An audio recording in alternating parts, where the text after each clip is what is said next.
13వ తేదీ జరగబోయే ఎన్నికల్లో ప్రచార భాగంగా ఈరోజు మీ గ్రామానికి రావటం జరుగుతుంది. ఈరోజు మీరు అందరూ గుర్తుపెట్టుకోవాల్సింది ఒకటే, జగన్మోహన్ రెడ్డి 3600 కిలోమీటర్ల పైగా ఎండలో, వర్షంలో, దుమ్ములో, ధూళిలో నడిచి మీ కష్టాలు తెలుసుకొని వాటిని దూరం చేయాలన్న చిత్తశుద్ధితో సచివాలయ వ్యవస్థను తీసుకొచ్చారు. 50 ఇళ్లకు ఒక వాలంటీర్లు పెట్టారు. మీ ఇంటి వద్దకే పరిపాలన తీసుకొచ్చి మీ కష్టాన్ని దూరం చేసే విధంగా మీరు ఏ వెల్ఫేర్ స్కీమ్ కి ఎలిజిబిలిటీ ఉందో మీ ఇంటి దగ్గర తెలుసుకొని గౌరవంగా మీ ఇంట్లో మీ అకౌంట్ లోకే తీసుకొస్తున్నారు. మిమ్మల్ని గౌరవించే వ్యక్తిని గుర్తుపెట్టుకోవాలి. మీరు ఒక్కరే కాదు, ఎండల్లో మేము తిరుగుతున్నాం, మీ కష్టాలు దూరం చేస్తున్నాం, మీకు మంచి చేయాలన్న ఆలోచనతో పరుగులు తీస్తున్నాం. ఈరోజు స్కూల్స్ రెనోవేట్ చేశాం, మీ పిల్లలకి గౌరవంగా యూనిఫామ్ ఇచ్చాం, మంచి భోజనం పెడుతున్నాం, బుక్స్ ఇచ్చాం, కూర్చోవడానికి బెంచీలు, రాసుకోవడానికి డిజిటల్ బోర్డ్స్, గ్రీన్ బోర్డ్స్ ఇచ్చాం, ఇంగ్లీష్ మీడియం తీసుకొచ్చాం. అలాగే మీరు చూస్తే బైజూస్ కంటెంట్ తో ట్యాబ్స్ ఇచ్చాం. ఎందుకు? ఈరోజు టౌన్ లో చదువుకునే పిల్లలు చక్కగా చదువుకొని పేద పిల్లలు డల్ గా ఉండకూడదు, వాళ్ళు కూడా ఈరోజు టౌన్స్ లో ఉన్న కార్పొరేట్ స్కూల్స్ కి ధీటుగా ఉండాలి అని చెప్పి తీసుకురావడం జరిగింది. జగనన్న పిల్లలకి ఓట్లు లేదు అని చెప్పి ఏం చేయకుండా ఆపేలా మిగతా మినిస్టర్ సీఎంలు లాగా పిల్లలు రేపటి మన భవిష్యత్తు.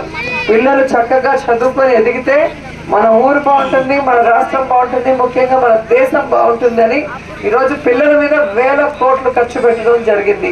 పిల్లవాడు స్కూల్కి పంపిస్తే మీ కొడుకు చదువుకోవడానికి మీకు అమ్మఒడి ఇస్తున్నాడు.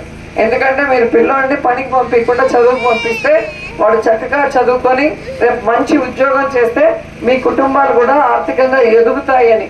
అలాగే మహిళలకి ఇంట్లో గౌరవం ఇవ్వాలి, మహిళల్ని కూడా ఒక మనిషిగా చూడాలనే మీ భర్తలో మీ కొడుకుల్లో మిమ్మల్ని తక్కువ చేయకూడదని ఇంటి పట్టాలు ఇచ్చినా మీ పేరు మీదే, సంక్షేమ పథకాలు ఇచ్చినా మీ పేరు మీదే ఇవ్వటం అనేది మీరు గమనించాలి.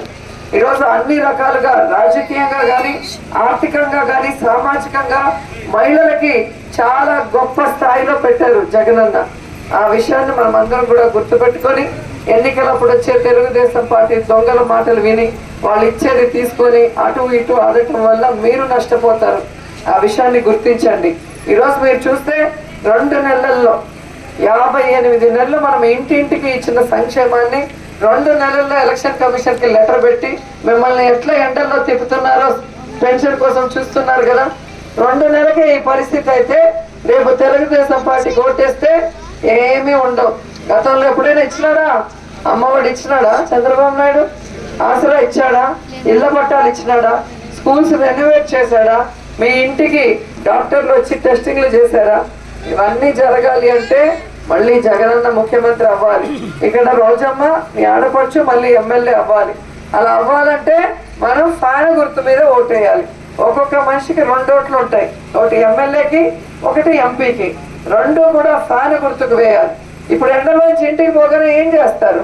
నేరుగా ఫ్యాన్ స్విచ్ మీద వేలు పెట్టి నొక్కుతారు. ఎందుకు? చల్లగా గాలి వస్తే సుఖంగా ఉంటుందని. అలాగే పోలింగ్ బూత్ లోకి వెళ్ళినప్పుడు ఆ పోలింగ్ మిషన్ ఉంది కదా, 3వ నెంబర్ మీద ఆర్కే రోజా నా ఫోటో, ఒక పక్క ఫ్యాన్ గుర్తుంటుంది.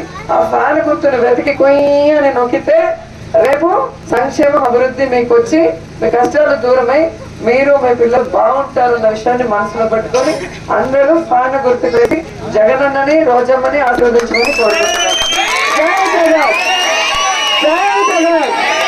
జగనన్న నాయకత్వం, జగనన్న నాయకత్వం.